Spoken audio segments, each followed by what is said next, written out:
Watch me turn my daughter's buns up real quick. So all you need is a crochet needle and a pack of crochet hair.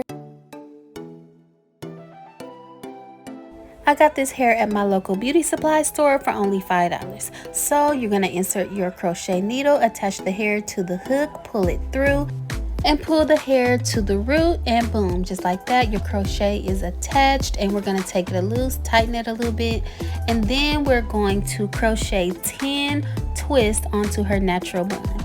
And then you're going to take all of those twists loose, then you're going to wrap them around the natural hair, making sure you're covering up all the natural hair, and leave a couple loose strands to create the messy bun look.